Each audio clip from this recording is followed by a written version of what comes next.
Hey guys, welcome back to my channel, and in today's video I just wanted to share a little bit of fun salon stories and just fun stuff that happens behind the scenes that I don't normally talk about.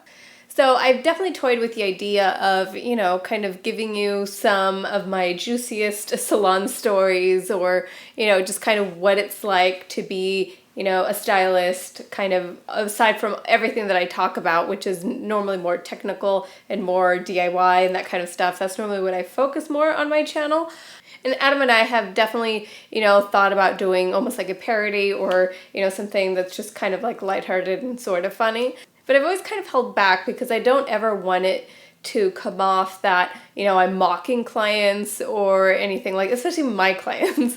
But obviously there is, a lot of humor around it, and not just humor around the client, but I'm sure from what the client is thinking of the stylist as well.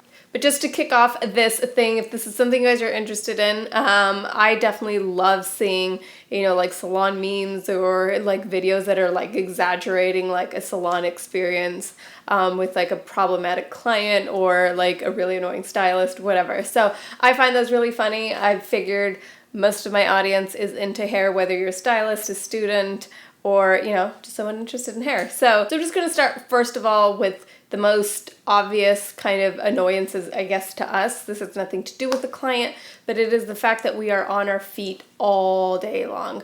Not only that, we are in kind of uncomfortable positions because we can't like really lean on the client, but you're like pulling and tugging. The client is a moving thing. So that's probably number one. It's kind of uncomfortable. Number two, our eating schedules or our breaks. So it's not timed out like a regular job where you're like, like at noon I have lunch and I can't wait. So sometimes you have half an hour, sometimes you have 10 minutes, and sometimes you eat lunch in the bathroom. I know that that's super disgusting, but sometimes I literally, while the client's processing, and I get 2 minutes. And I don't even have time to go downstairs to heat something up. I will literally eat a bar in the bathroom. So also we probably all have had that one client that tries to haggle prices with you. And it's frustrating in that, like, do you want me to give you half service? Or, you would never walk into a store and, pick out a luxury item and be like, oh, like, I love the Chanel bag, but, can you, like, just slash off $200? Like, that would be great. If I can afford that thing, I don't get it done. And it's kind of insulting to the hairdresser if that's something that you're asking for.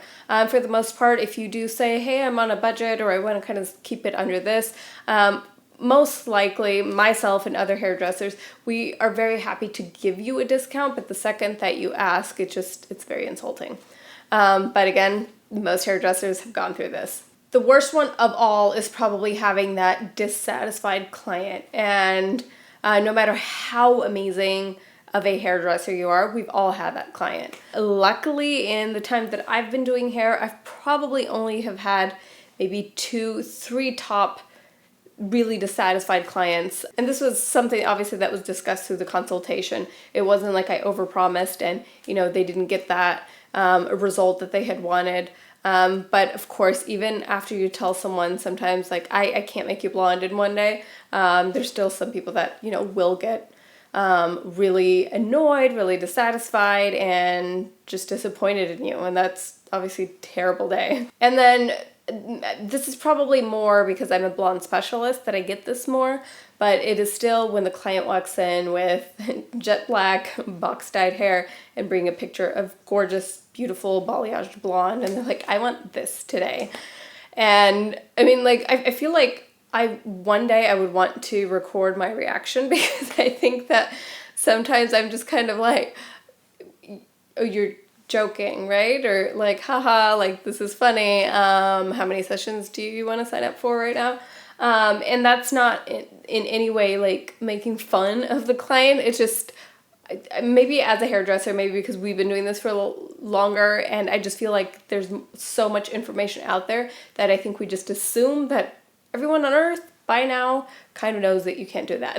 But occasionally we still get that, and it's just kind of funny. For the most part, once you explain and you take 10 to 15 minutes to really explain like what it's all about and why that's not possible. It's not that it's not possible for you to go blonde, it's just not possible in one appointment. So for the awesome salon story today is going to be about something that actually happened this week. And that was with a client that we had been messaging since January.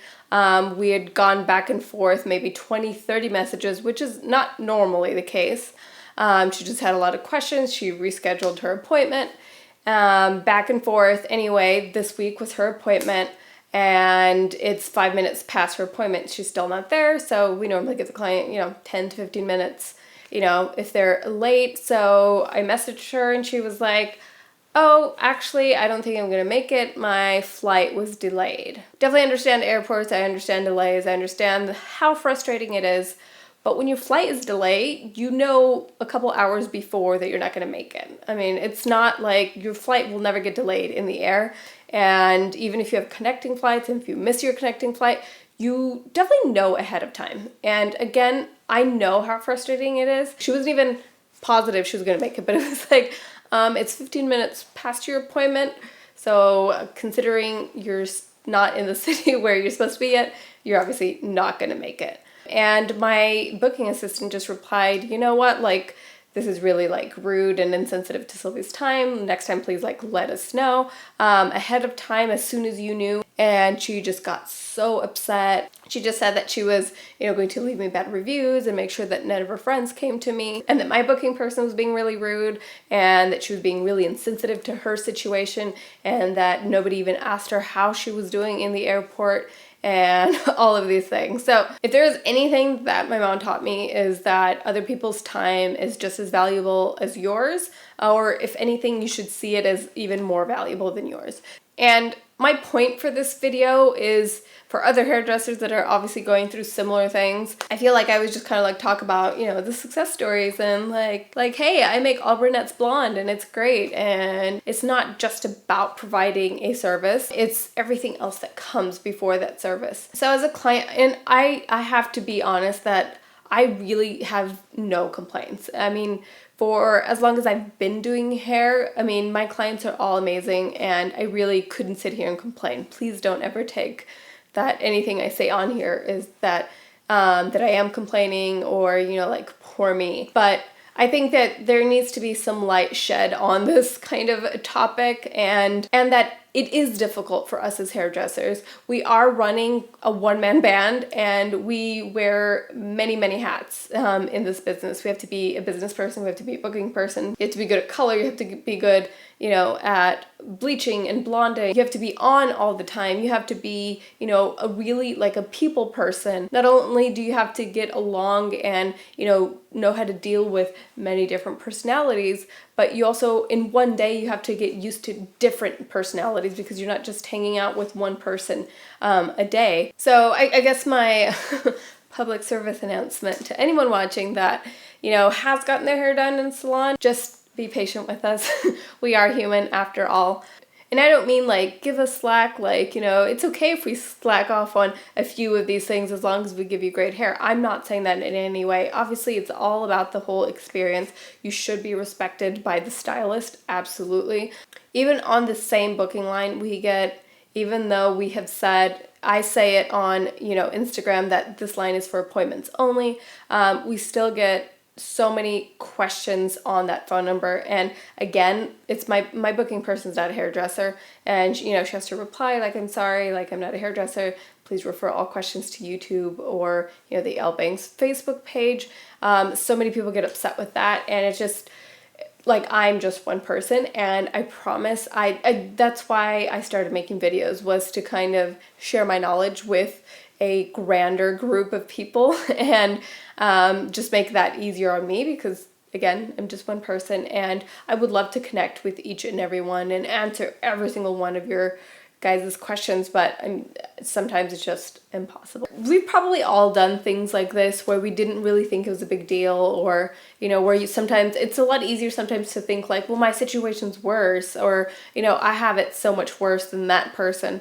But I think sometimes understanding what goes on with that person and what that really actually affects just kind of helps us understand. And I just feel in life, communication, with any relationship in the world, communication is key.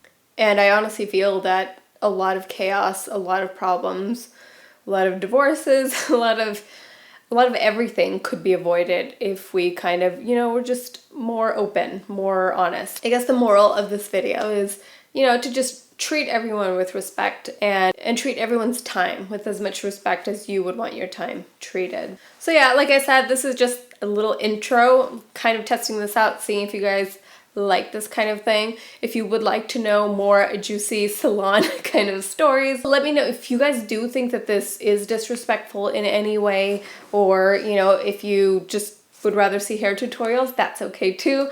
So that's why I wanted to just keep this one a little bit more of like an intro video to this type of series. But if you would like to know more, there's definitely lots of stories I can share with you guys. I know that when I was starting off as a hairdresser, I loved hearing these kind of stories because I always felt like it really prepped me for doing hair, because I always felt like skill you can always learn, you can always like get better. And if you have the passion, it's kind of already there. But I was just thought like all these like little life, salon stories is really what's gonna help, me be a good hairdresser. So you guys let me know what you guys think, and I hope you found this at least interesting, or I hope you've maybe learned a thing or two. So yes guys, thank you so much for watching. I love you so much, and I'll see you in the next video. Bye.